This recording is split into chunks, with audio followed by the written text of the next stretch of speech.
Hola, ¿qué tal?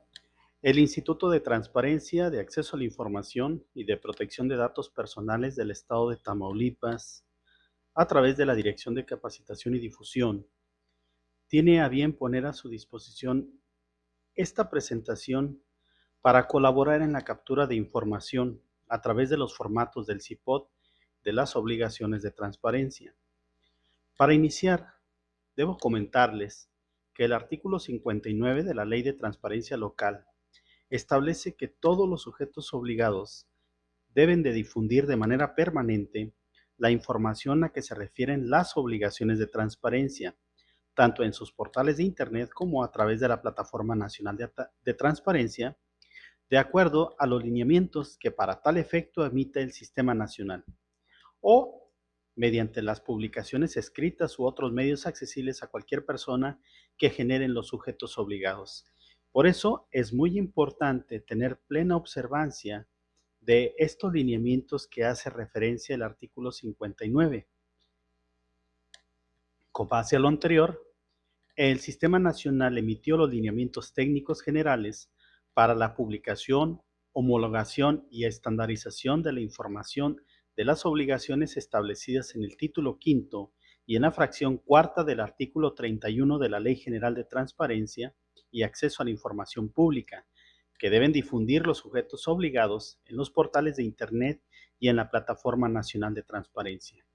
Este documento contiene la descripción de cada uno de los formatos de las obligaciones de transparencia, tanto obligaciones comunes como específicas por tipo de sujeto obligado. En ese sentido, se pone a disposición de ustedes un hipervínculo que lo pueden ver en la diapositiva, en el cual podrán descargar el documento al que hago referencia. Ahora bien, es importante también identificar qué información es la que debemos de publicar. El artículo 67 de la Ley de Transparencia Local establece las obligaciones comunes, las obligaciones de transparencia comunes, que son aquellas que le son aplicables a todos los sujetos obligados y estarán descritas a través de una tabla de aplicabilidad que para tal efecto el órgano garante, o sea, el ITAID, les ha aprobado con anterioridad y obviamente esos formatos ya les fueron asignados a través de sus cuentas, a través de la Plataforma Nacional de Transparencia. La información que debieran publicar los sujetos obligados como obligaciones comunes es el marco normativo, la estructura orgánica, las facultades de cada área, las metas y objetivos institucionales, los indicadores de interés público, indicadores de resultados, el directorio oficial del sujeto obligado, la remuneración de los servidores públicos, los gastos de representación y viáticos, el total de plazas de base y confianza, las contrataciones por honorarios, las declaraciones patrimoniales. Importante señalar que estas son en versión pública, los datos de la unidad de transparencia, los concursos para ocupar cargos públicos, los programas sociales, las relaciones laborales y los recursos públicos destinados a los sindicatos, los datos curriculares, los funcionarios sancionados, los servicios que ofrecen los sujetos obligados, así también como sus trámites, el presupuesto e informes trimestrales, la deuda pública, los gastos relacionados a comunicación social y publicidad oficial, los resultados de las auditorías que les sean aplicables, los dictámenes a los estados financieros, información sobre personas físicas o morales a quienes se les asigne recursos públicos. También deberemos de publicar las concesiones, contratos, convenios, permisos, licencias o autorizaciones otorgadas, los procedimientos de adjudicación directa, restringida y licitación, los informes que por cualquier disposición normativa debemos de emitir, las estadísticas generadas, los informes de avance y documentos financieros. Así también, el artículo 67 establece que deberemos de publicar el padrón de proveedores y contratistas, los convenios con los sectores social y privado, los inventarios de bienes muebles e inmuebles, las recomendaciones y su atención en materia de derechos humanos, resoluciones y laudos de juicios, los mecanismos de participación ciudadana, los programas que ofrecemos, las actas y resoluciones de los comités de transparencia, las evaluaciones y encuestas a programas financiados con recursos públicos.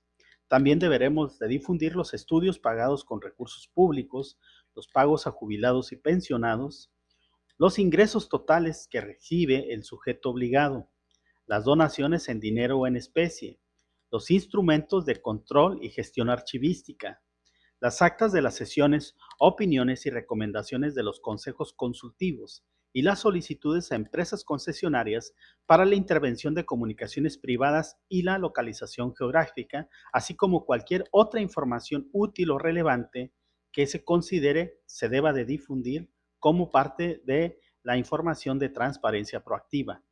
En ese sentido, también debo de decirles que además de las obligaciones comunes, la ley de transparencia establece obligaciones específicas para los sujetos obligados. O sea, que dependiendo del tipo de sujeto obligado, serán algunas obligaciones especiales que deberán de cubrir.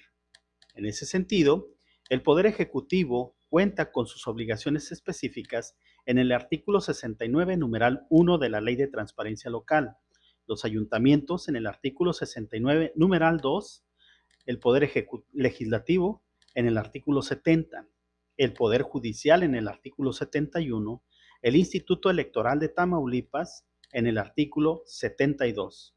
Por lo que hace al Tribunal Electoral del Estado de Tamaulipas, las obligaciones específicas están contenidas en el artículo 73, de la Comisión de Derechos Humanos del Estado de Tamaulipas en el artículo 74, del órgano garante del ITAID en el artículo 75, de las instituciones de educación superior autónomas, así lo establece la ley, en el artículo 76, los partidos políticos en el artículo 77. Por lo que hace a los fideicomisos y fondos públicos, sus obligaciones específicas están en el artículo 78. Las autoridades administrativas y jurisdiccionales en materia laboral en el artículo 79 y la información de obligaciones específicas de los sindicatos se encuentran contenidas en el artículo 80 de ya la referida ley. Bien, ahora es importante considerar que para la captura de información de las obligaciones de transparencia es necesario identificar la información que debemos de publicar. Esta está contenida en la tabla de aplicabilidad que ya les fue autorizada por el Pleno del ITAID. También es necesario que una vez que ya identificamos en las áreas la información que debemos de poner a disposición de la sociedad, debemos de capturar la misma en los formatos electrónicos dispuestos en formato Excel. Cargar la información en la página y o en la Plataforma Nacional de Transparencia y estar pendiente y verificar su debida publicación y actualización.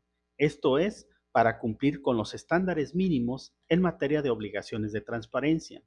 El artículo 60 de la Ley de Transparencia Local establece que los sujetos obligados deben de actualizar trimestralmente la información, salvo que la presente ley o alguna otra disposición normativa establezca un plazo diverso. En ese sentido, déjenme decirle que los lineamientos técnicos generales, ese que refería al inicio de la presentación, establece los plazos de actualización y conservación para cada una de las obligaciones de transparencia, tanto las obligaciones comunes como obligaciones específicas, y establece plazos de actualización trimestral, semestral y anual, dependiendo del tipo de información que se trate. Por eso es muy importante tener plena observancia de los lineamientos técnicos generales, ese documento electrónico del que pusimos su hipervínculo para que lo descarguen y lo puedan consultar las veces que sea necesario. Ahora bien, cuando ya se trata de capturar la información en los formatos de Excel, es importante tener plena observancia de los tipos de datos que podemos capturar en esos formatos. Siendo así que cuando un formato nos solicite una información de tipo fecha, se escribirá en el formato DD, o sea, día a día, diagonal, mes, mes, diagonal, año, año, año, año. Y tenemos en la parte de la derecha un ejemplo en el que se pone la fecha 4 de enero del año 2022. Otro tipo de dato es el denominado texto. En este caso, podemos poner un texto en general, como por ejemplo en la parte de la derecha tenemos dirección de obras. También hay otro tipo de dato, que es el numérico, en el cual solamente se podrán poner números y punto decimal. Es importante señalar que no se deben de utilizar signos como el signo de pesos ni comas, porque esto genera un error en la carga de información al momento de subirlo en la plataforma. También los formatos cuentan con un tipo de dato URL o conocido como direcciones electrónicas. En este caso, podremos y debemos de utilizar el formato HTTP diagonal y la dirección electrónica. En la parte de la derecha tenemos la dirección electrónica de la página del ITAID. Ahora bien, que si existe la posibilidad de que en sus portales cuenten con un certificado de seguridad, posiblemente la dirección vaya a tener un cambio y la iniciación de la dirección empezaría con https diagonal y la dirección electrónica. Esto es para aquellas páginas que cuenten con un certificado de seguridad. También tenemos que los formatos de Excel cuentan con un tipo de dato denominado catálogo. Esos catálogos ya están establecidos en los formatos y solamente deberemos elegir la opción que esté programada. No podemos modificar esos catálogos y de preferencia se debe de escribir tal cual si desean capturarlo de manera manual. Lo cierto es que como ya están programados, lo más recomendable es utilizar la opción que nos presenta la misma celda en el que solamente nos permitirá elegir la opción. En este caso tenemos el ejemplo de sí o no, puede ser hombre, mujer, o igual también hay otros catálogos mucho más amplios, por ejemplo, el tipo de funcionario público del que se trata y ahí hay más opciones que podemos elegir. Pero dependerá de la información que requiera cada uno de los formatos. También tenemos que los formularios, o mejor dicho, los formatos de Excel, pueden aceptar información de tipo alfanumérico, en el que podemos escribir letras, números y caracteres especiales. Por ejemplo, tendríamos en el caso de que nos solicitaran alguna placa, por ejemplo, o algún dato en el que se tenga que utilizar algún carácter especial. Esto ya está identificado, depende del tipo de información que requiera cada una de las obligaciones de transparencia. Otro tipo de dato es el denominado dato tipo tabla, en el que se utilizarán números denominados IDs, que estos van a referenciar información a tablas secundarias. Tenemos en la parte de la derecha el ejemplo utilizando numeración progresiva como 1, 2, 3, 4 y así sucesivamente. Y estos ejemplos los veremos, o este tipo de datos lo veremos con mayor detalle un poquito más adelante. Ahora bien, todos los formatos de las obligaciones de transparencia solicitan el dato ejercicio que se informa, que se refiere a el año de la información que estamos reportando. Por ejemplo, si vamos a capturar información del ejercicio 2020, en la columna ejercicio escribiremos el año 2020. En este caso, si observan encerrado en naranja, tenemos que este formato de ejemplo se refiere al de remuneraciones brutas y netas de todos los servidores públicos. Si lo que queremos capturar es información del ejercicio 2021, entonces capturaríamos por obviedad el año 2021 y si lo que deseamos capturar es información del ejercicio 2022, haremos lo consecuente. En este caso, en el ejemplo que ven en pantalla, tenemos que se está escribiendo 2022 porque será la información que estaremos reportando de este formato. También los formatos nos solicitan de manera obligatoria que informemos el periodo del que se trata la información, el periodo que se informa, y está establecido por dos fechas. La fecha de inicio del periodo que se informa, que generalmente es el primer día en que inicia el periodo que estamos reportando. Por ejemplo, si estamos capturando información del primer trimestre, el primer trimestre del año empezaría el 1 de enero, en este caso del 2022, y la fecha de inicio del periodo terminaría el 31 de marzo, o sea, el último día del primer trimestre como fecha fin del periodo. Esas serían las fechas que tendríamos que utilizar. Si fuera, por ejemplo, en el caso del primer trimestre del 2021, en el ejercicio tendría 2021, en la fecha de inicio de periodo empezaría con el 1 de enero del año 2021 al 31 de marzo del año 2021. En este caso, en el caso del ejemplo que nos ocupa en este momento, estamos viendo que es información relacionada al primer trimestre del año 2022. Si lo que requerimos, es capturar información del segundo trimestre, veamos que en el ejercicio sigue prevaleciendo 2022, el primer trimestre empezaría el 1 de abril y terminaría el 30 de junio. Obviamente, la fecha de fin de ese periodo sería el 30 de junio. Si lo que quisiéramos capturar sería el tercer trimestre, entonces el tercer trimestre empieza el 1 de julio y terminaría el 30 de septiembre. Si por lo que hace al cuarto trimestre queremos reportar información, entonces empezaríamos del 1 de octubre como fecha de inicio del periodo y la fecha final del periodo terminaría en el mes de diciembre. Es importante señalar, antes de continuar con esta explicación, que si el formato de captura nos solicita que la información la publiquemos de manera semestral, entonces la fecha de inicio del semestre sería el 1 de enero y la fecha fin del periodo que se informa sería el 30 de junio. Si fuera para el segundo semestre del año, empezaría el 1 de julio y terminaría el 31 de diciembre. En el caso de los formatos que soliciten su actualización anual, es muy importante revisar los lineamientos técnicos, ya que ahí da indicaciones específicas sobre en qué periodo se debe de actualizar esa información y serán las fechas que estaremos utilizando. Ahora bien, una vez que hayamos referido los datos necesarios que pide el formato, como son el ejercicio y la fecha de inicio y fin del periodo, ahora sí podemos proceder a capturar la información del formato.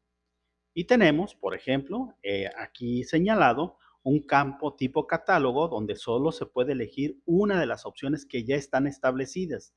Vuelvo a recomendar, no podemos modificar estos catálogos y además solo podremos utilizar las opciones que ya están disponibles. No podemos modificarlas, no podemos agregarlas, ni podemos eliminar. Solamente podemos utilizar las que ya están establecidas ahí, y esto es porque la plataforma nacional, el sistema de portales de obligaciones de transparencia, reconoce solamente las opciones que están en este formato. Tenemos ya, por ejemplo, información de la fracción que se está reportando con datos que genera la institución. Esto es porque cada una de las áreas que generan la información del sujeto obligado, pues tendrá que reconocer qué dato irá reportando en cada una de esas columnas. También es importante señalar que todos los formatos de Excel solicitan que indiquemos cuál es el área o áreas responsables de generar la información. Y estas están en la parte final del formato. El área responsable es aquella área o áreas que generan, resguardan o poseen la información. Es muy importante señalar lo siguiente. En muchos de los casos, algunos sujetos obligados tienen o reportan en esta columna a la unidad de transparencia como área responsable. Lo cierto es que la unidad de transparencia es que colabora, coadyuva, coordina lo que es el cumplimiento de las obligaciones de transparencia, pero los responsables de generar la información o resguardarla son las áreas, y el dato que va reportado en esta columna es el área que genera o resguarda la información. También tenemos que para poder reportar las obligaciones de transparencia, debemos determinar las fechas de actualización y de validación de la información. En este sentido, el formato en las columnas finales solicita la fecha de validación y la fecha de actualización. Ambas fechas las vamos a explicar un poco más adelante. También tenemos un formato llamado campo tipo nota. Mejor dicho, una columna denominada campo tipo nota. Esta nota permite justificar cuando un campo no haya sido rellenado y en ella puedes capturar hasta 4000 caracteres donde deberemos explicar detalladamente por qué razones no se cuenta alguna información en alguna de las celdas. Es muy importante señalar que cuando capturemos información de obligaciones de transparencia, debemos de llenar todas y cada una de las columnas. Esto es, si algún dato por alguna razón en especial no se tiene o no se puede reportar porque no se cuenta con esa información, debemos de reportarla en este apartado de notas y lo haremos renglón por renglón. Por tanto, supongamos que si en el formato de licitaciones nos pide el finiquito y esa obra todavía se encuentra en proceso, podremos poner entonces que el dato relacionado al finiquito no se encuentra disponible toda vez que esa obra se encuentra en proceso. Esto es una justificación clara del por qué un dato no está disponible. Justificaciones que no tienen razón o no se verán justificables de la falta de información es que alguna área no les quiera proporcionar la información o que alguna área después publicará esa información. Esas no serían justificantes y afectarían en la evaluación que realiza el órgano garante cuando hace las verificaciones de oficio. También no será justificante cuando un usuario constate que un dato no existe y lo reporte a través de una denuncia.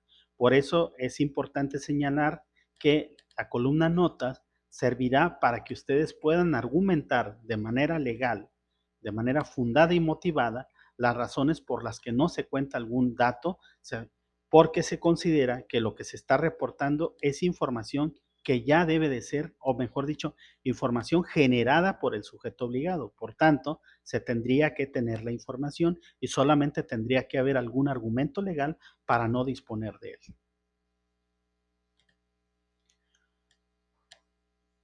También en los formatos de Excel es muy común, y lo comentábamos hace un momento cuando teníamos la diapositiva que se relaciona a los tipos de datos, que hay formatos que utilizan campos tipo tabla. Estos campos tipo tabla nos permiten, además de los formatos tipo catálogo o del dato catálogo o de la información que nosotros reportamos en la fracción, poder reportar información adicional que se captura en tablas adicionales. Por ejemplo, las percepciones adicionales en dinero, monto bruto y neto, tipo de moneda y su periodicidad, se van a reportar en la tabla secundaria 339401. Ustedes la ven señalada en rojo, posiblemente no se vea con claridad. Sin embargo, lo que hace es que esta columna se va a relacionar con la tabla secundaria denominada 339401. Lo que refiere a las percepciones adicionales en especie y su periodicidad, están relacionadas con otra tabla denominada 339387. Esto es porque este tipo de formato, tabla, permite relacionar un registro de la tabla principal con uno o varios elementos de la tabla secundaria. Si vemos en el ejemplo, por ejemplo, el renglón número 1 del formato de arriba no tiene relación con la tabla secundaria. Sin embargo, el renglón número 2, este formato se relaciona o es el relacionado con las percepciones. Tenemos que el servidor público del segundo renglón tiene percepciones adicionales en dinero y obviamente se reporta el monto bruto neto y el tipo de moneda y la periodicidad con que recibe esas percepciones. Total, que la flecha con el color celeste nos indica que el servidor público con el ID 1, con el número 1, si lo vemos en la tabla secundaria, tiene repetido el número 1, quiere decir que esos dos elementos están relacionados con el servidor público que gana 9,820 pesos. Esto es para citar la pantalla que estamos visualizando. Tenemos que el servidor público número 3 no tiene percepciones adicionales. Sin embargo, el renglón 4 sí, y se relaciona con el ID 2 que está en la tabla secundaria, y vemos que ese servidor público cuenta con una percepción adicional denominada beca. El siguiente renglón está relacionado con el ID 3, que bueno, aunque está ahí, tiene un error de escritura, pero se relaciona con un apoyo a transporte. El ID 4, que es el siguiente renglón, tiene el servidor público, una beca o un apoyo para transporte. Como verán, los campos tipo tabla nos permiten relacionar información de la tabla principal a la tabla secundaria. Y en esto se recomienda utilizar numeración consecutiva para no perdernos al momento de estar reportando la información en los formatos.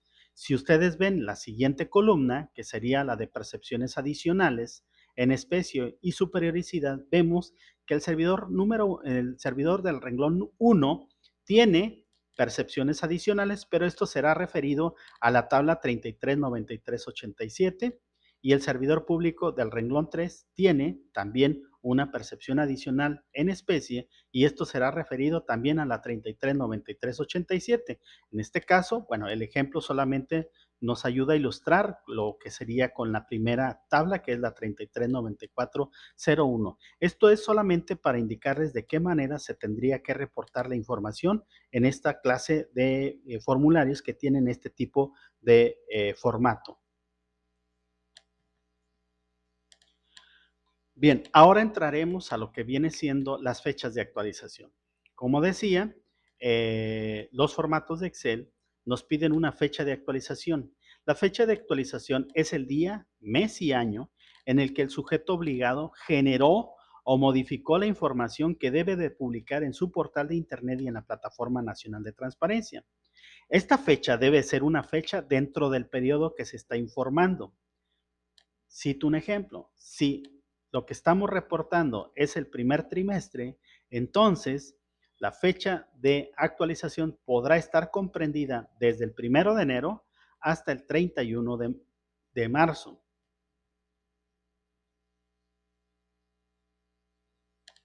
La fecha de actualización, ejemplificando el primer trimestre, aquí está, es del 1 de enero al 31 de marzo. Es una fecha que está comprendida dentro de este periodo. Por lo que hace a la fecha de validación, es el día, mes y año en que se confirma que la información publicada en la plataforma nacional y o en el portal de Internet es la más actualizada. Esta fecha debe ser igual o posterior a la fecha de actualización. Y para explicarlo mejor, esta fecha puede ser la fecha del último día del periodo que se informa. Por ejemplo, si el primer trimestre se termina el 31 de marzo, el último día del periodo sería el 31 de marzo, o una fecha dentro de los 30 días posteriores a que concluya el periodo que se está informando. O sea, una fecha del 1 de abril al 30 de abril. Esto es porque los lineamientos técnicos generales establecen un periodo adicional de 30 días una vez que se concluye el periodo para terminar de capturar la información en el formato. Vuelvo a repetir, los lineamientos técnicos generales dan un plazo adicional de 30 días posteriores a que concluya el periodo que estamos informando para terminar la captura de información. Teniendo un ejemplo para poder clarificar la diferencia entre fechas de validación y fechas de actualización, tenemos lo siguiente. Por ejemplo, la fecha de actualización se captura conforme se va generando la información. Corresponden a fechas dentro del periodo que se informa. O sea, visto en el ejemplo, tenemos una numeración por fuera en color naranja. Esto solamente me va a permitir, estos números me sirven solamente de referencia. Por ejemplo, en el renglón 1 tenemos que la información se capturó, se actualizó el 10 de enero del año 2022. La información del renglón 2 se generó el 15 de enero del 2022. El renglón 3 se generó el 10 de febrero del año 2022 y la información del cuarto y quinto renglón se generaron el 31 de marzo del 2022. Las fechas de actualización deben de estar dentro del periodo que se informa. Ahora bien, la fecha de validación corresponderá o al último día del periodo, que tendría que ser 31 de marzo, o una fecha posterior al cierre del trimestre. Y esa fecha solamente podrá considerarse hasta 30 días posteriores. Esto es porque así lo establecen los lineamientos. Por tanto, ¿en qué condición podría ser que la fecha de validación o la fecha de actualización podrían ser igual si validamos el último día del periodo? Pero También podemos validar dentro del término de 30 días posteriores a que se concluye el proceso o que se debería de concluir el proceso de carga de información. Vuelvo a repetir algo muy importante. La fecha de actualización es en el periodo comprendido del que se está reportando. Ahora bien, en esos 30 días adicionales se debe de capturar esa información solamente que se generó en el periodo. No quiere decir que debemos incluir además lo que se genere en el mes de abril. Por tanto, esto es muy necesario entenderlo para poder cumplir con uno de los atributos de la información que se debe de reportar, que es que estén debidamente actualizada y publicada conforme a los lineamientos técnicos. Por tanto, es importante que quede muy claro la forma en que se deben de utilizar las fechas de validación y las fechas de actualización. Esperamos que con esta explicación quede más claro. De cualquier manera, en el ITAID estaremos siempre para apoyarlos y asesorarlos respecto a cómo se debe de actualizar la información.